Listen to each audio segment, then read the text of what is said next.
नमस्कार। मैं ज्योतिष शास्त्री रमेश चौबे उपस्थित हूं आपके समक्ष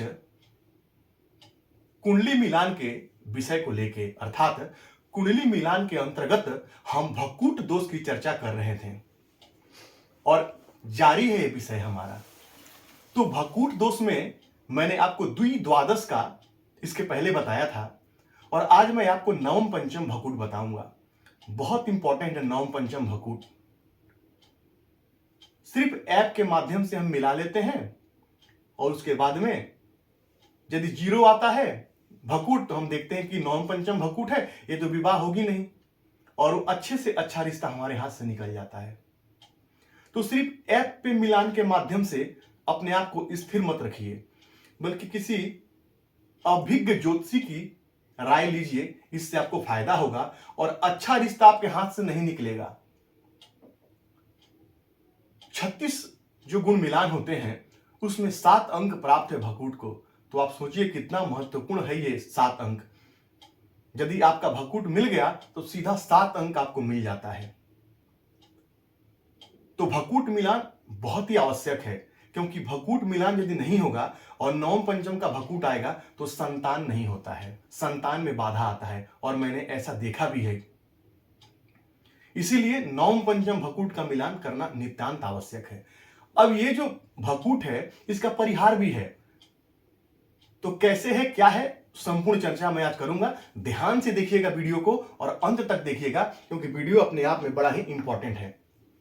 तो जैसा कि मैंने यहां पे लिख के रखा हुआ है प्रत्येक राशि और उसके स्वामी, और यहां मैंने लिख रखा है कि मेष, कर्क, सिंह, वृश्चिक, धनु और मीन, ये 6 राशियां आपस में मित्र हैं और ये 6 राशियां ये आपस में मित्र हैं। ये देव वर्ग और ये दानव वर्ग, दैत्य और दानव वर्ग के अंतर्गत ये राशियां आती हैं। तो कैसे हम देखेंगे भक्कूट दोष को? तो जब भी लड़के के कुंडली से, ध्यान रखिएगा हमेशा, यहां लिखा है मैंने वर और वधु, तो वर के कुंडली से, वर्ग के राशि से ही गिनना है, वधु के राशि से नहीं, यानी लड़की के राशि से नहीं गिनना है, लड़के के राशि से नवम पंचम देखना है। तो मान लीजिए यहां पे इसे लड़के की मेष राशि है, लड़के की यहां पे मेष राशि है। बड़े ध्यान से देखिएगा, बहुत ही इंपॉर्टेंट है। एक बार में समझ में ना आए, वीडियो को थोड़ा दोबारा पीछे करके या दोबारा देखिएगा और समझिएगा। लड़के का मेष राशि है और लड़की के यहां पे 5 नंबर है मान लीजिए, तो यहां पे सिंह राशि आएगी। तो जब आप ऐप में मिलाएंगे तो नवम पंचम भक्कूट जो है आपको दिखाई देगा, क्योंकि यहां से 1 2 3 4 5 और यहां से जोड़ेंगे तो 1 2 3 4 5 6 7 8 9, इन नवम पंचम भक्कूट आपको दिखाई देगा, लेकिन ये मान्य नहीं है, ये नहीं माना जाएगा। मेष और सिंह का जो भक्कूट है वो मान्य नहीं होगा। क्यों? क्योंकि ये दोनों राशियां आपस में मित्र हैं, ये मान्य नहीं होगा। भक्कूट जो है वो सिर्फ 4 राशियों में ही मान्य है मुख्य तौर पे, और वो 4 राशियां कौन सी है वो जरा देख लीजिए। कर्क और वृश्चिक, कन्या और मकर, कुंभ और मिथुन, मीन और कर्क। अब वो कैसे होगा वो समझिए थोड़ा सा। मान लीजिए लड़के का राशि कर्क है, तो 4 5 6 7 8 और यहां पे 8 नंबर की राशि आएगी, वो वृश्चिक हो जाएगी।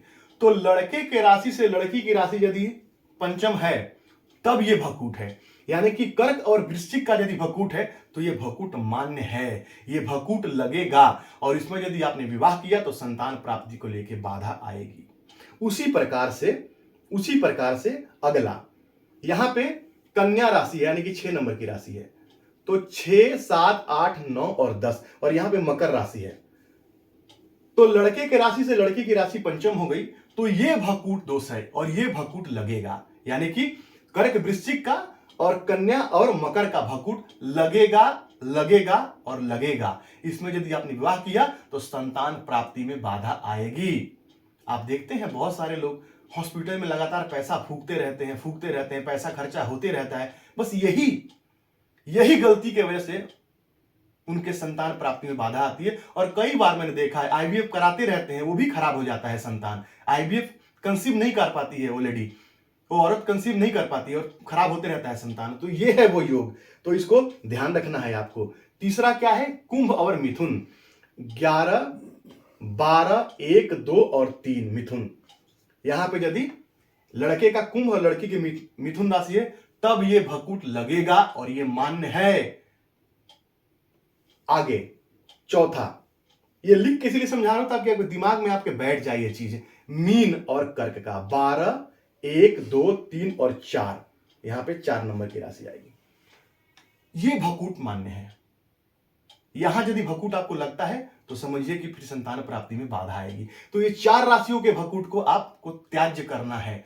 अब अगला इंपॉर्टेंट सबसे विषय क्या है? शास्त्र कहता है, या बहुत सारे हमारे धार्मिक जो ज्योतिष की पुस्तकें हैं उनमें लिखा हुआ क्या कि वर की राशि से कन्या की राशि यदि नवम हो तो भी इसका परिहार हो जाता है। वर की राशि से कन्या की राशि पंचम होनी चाहिए। तो वर की राशि मान लीजिए कि कर्क है, तो वर की राशि क्या है? कर्क है, 4 नंबर। तो 4, 5, 6, 7, 8 का होगा तो लगेगा 9, 10, 11 और 12, और यहां यदि मीन है, यानी कि इसको सीधा उल्टा कर दीजिए, इधर वाले को इधर कर लीजिए और इधर वाले को इधर कर लीजिए, तब यह भकूट नहीं लगेगा। यह भकूट नहीं लगेगा। वर की राशि से कन्या की राशि नवम है, यदि ऐसा भी है, ऐसा आप देख रहे हैं, और वर की राशि से कन्या की राशि नवम है, तो यह भकूट का परिहार हो जाएगा। आप आंख बंद करके विवाह कर सकते हैं, संतान प्राप्ति में बाधा नहीं आएगी। लेकिन वर की राशि से पंचम यदि ये राशियां हैं तो लगेगी, यानी कि इसका सीधा उल्टा कर दीजिए तो भकूट समाप्त हो जाएगा। वहां पे समझने की बात है, थोड़ा सा 1-2 बार नहीं समझ में आया, वीडियो को दोबारा चला के देखिएगा, बहुत ही इंपॉर्टेंट विषय है। इसीलिए मैंने भकूट के जो विषय हो उसको 3 भागों में बांट दिया है, नवम, द्विद्वादश, नवम पंचम और षडाष्टक। इसके बाद षडाष्टक पे हमारी अगली चर्चा होगी आपके। तो ये बड़ा इंपॉर्टेंट है, यानी कि वर की राशि से कन्या की राशि यदि नवम आएगी तो भकूट दोष का परिहार हो जाएगा। बाकी जितनी भी राशियां हैं उसमें भकूट दोष मान्य नहीं है। सिर्फ ये 4 राशियों में विशेष रूप से भकूट मान्य है, और यदि 4 राशियां यदि हैं तो भकूट लगेगा और संतान को लेकर के जीवन में आपको दर बदर की ठोकरें खानी पड़ेगी। मान लीजिए कि किसी ने ऐप में मिलाया क्या, तो ऐप में मिलाया यहां पे सिंह राशि, यहां पे मान लीजिए सिंह राशि है 5 नंबर, तो 5, 6, 7, 8 और 9, और यहां पे 9 नंबर की राशि आई धनु राशि। तो आप यदि ऐप में मिलाएंगे तो नवम पंचम भकूट आपको दिखाएगा, लेकिन यह मान्य नहीं है, ये नहीं माना जाएगा, इसका परिहार हो जाएगा। तो यदि मित्र राशियां आपस में हैं तो यहां परिहार हो जाता है। तो ये आपको समझना पड़ेगा आपको इस विषय को, क्योंकि सिर्फ उन 4 राशियों को छोड़ के और बाकी जितने भी राशियां हैं उनमें भकूट दोष नहीं लगेगा। मान लीजिए यहां पे 9 नंबर की राशि है, 9, 10, 11, 12 और 1, यहां पे 1 नंबर की राशि है, तो आप ऐप में मिलाएंगे तो नवम पंचम भकूट दिखाएगा, लेकिन ये मान्य नहीं है। तो इसीलिए सिर्फ कुंडली मात्र आपने ऐप से मिलाया और देखा कि गुण मिलान नहीं हो रहा है और आपने अच्छा रिश्ता छोड़ दिया, तो फिर बाद में कई बार पछताना भी पड़ता है। इसीलिए अपने से मत मिलाइए। अपने से यदि मिलाते हैं तो वीडियो को अच्छे से देखिए, उसको समझने का कोशिश कीजिए कि इस वीडियो में मैंने आपको क्या बताया है। मैंने क्या कहा है, ये 4 प्रकार के ही भकूट मान्य हैं, बाकी मान्य नहीं है। तो भकूट का मिलान भी नित्यांत आवश्यक है और सतर्कता से मिलाना चाहिए। यदि आपने इसमें थोड़ा भी मिस्टेक किया तो संतान प्राप्ति को लेके बाधा आएगी और उस बाधा से आप जीवन भर परेशान रहेंगे, और तब आपको एहसास होगा कि काश कि किसी अच्छे ज्योतिषी से या किसी अच्छे देवज्ञ ब्राह्मण से कुंडली मिला लिया होता। तो बिल्कुल ऐप मिलान पे मत जाइए और सही कुंडली मिलाइए, और इन 4 राशियों को छोड़ के बाकी सभी राशियों में भकूट मान्य नहीं है, वो सब मैंने आपको बता दिया है। और यदि लड़के की राशि से लड़की की राशि नवम भी आती है तब भी भकूट का परिहार हो जाता है, तब भी आप आंख बंद करके वहां विवाह कर सकते हैं, संतान प्राप्ति में बाधा नहीं आएगी। तो यकीन है आज का विषय आपको समझ में आया होगा। तो यदि आपको मेरी बातें अच्छी लगती है तो मेरे चैनल को लाइक कीजिए, सब्सक्राइब कीजिए, बेल आइकन को जरूर ऑन कीजिए, कभी कोई नया वीडियो डालूं तो नोटिफिकेशन आपको उसका तुरंत मिले। तो आपका दिन मंगल में हो, इसी मंगल कामना के साथ आज के लिए इतना ही। नमस्कार।